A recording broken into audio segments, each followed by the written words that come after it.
नमस्कार शिव भक्तों, जय शिव शंभू, जय भोलेनाथ, हर हर महादेव। हम आप लोगों को एक बहुत ही प्यारी सी कथा भोलेनाथ की भक्त की सुनाने जा रहे हैं।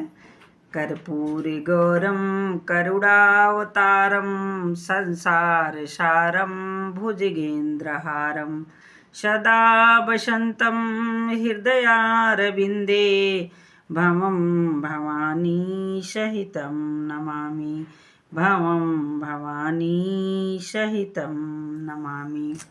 बहुत समय पहले की बात है। एक गांव में एक बधुआ मजदूर रहता था, जिसे बचपन से लगता था कि उसे शिव बुला रहे हैं।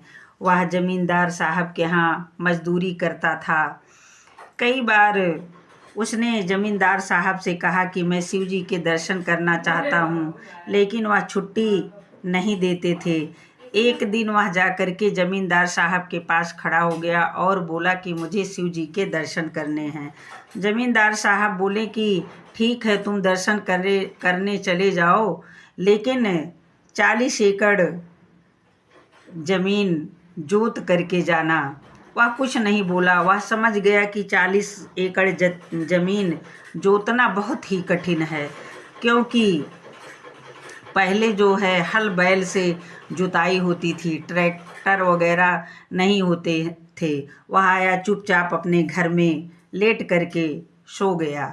जब सुबह हुई, जमींदार साहब क्या देखते हैं कि 40 बीघा खेत जुता पड़ा है। अब जमींदार साहब का माथा ठनक गया। हो ना हो, ये भोलेनाथ की कृपा है, मुझसे बहुत बड़ी भूल हो गई।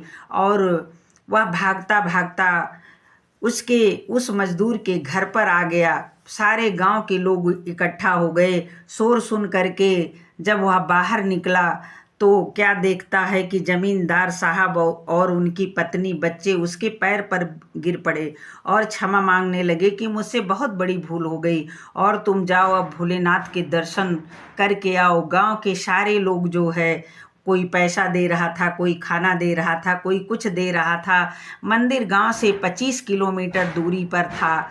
न वह पैदल ही बाबा के दर्शन करने के लिए चल पड़ा। जब वह मंदिर के पास पहुंचा तो ठिठक गया, क्योंकि वह अछूत भी था और गरीब भी था।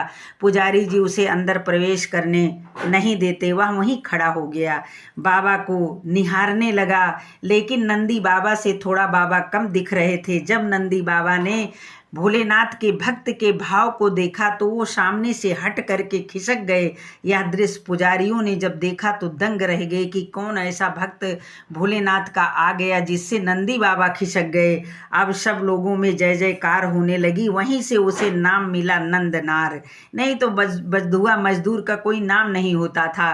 और वह वहीं पर जो है भगवान की शिव भक्ति करने लगा और बाद में वह नंदनार नाम से प्रसिद्ध हो गया। देखिए, हमारे भोलेनाथ बहुत ही भोले हैं। अगर हम उन्हें सच्ची श्रद्धा भक्ति से पूजते हैं तो हमारी मदद जरूर करते हैं। हमें कुछ मांगने की ज़रूरत नहीं होती है।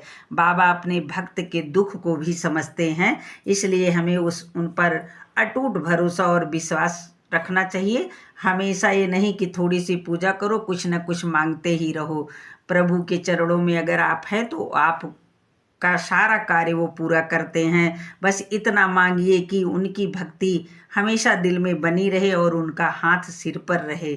हमारे भोलेनाथ बहुत ही भोले हैं। ये छोटी सी कथा थी, मैं यहीं पर समाप्त करती हूँ। हर हर महादेव, जय शिव शंभू, जय भोलेनाथ। अगर कथा अच्छी लगी हो तो मेरे वीडियो को लाइक और शेयर ज़रूर कर दीजिएगा। कमेंट बॉक्स में जय महादेव ज़रूर लिख दीजिएगा। हर हर महादेव, जय शिव शंभू, जय भोलेनाथ। धन्यवाद।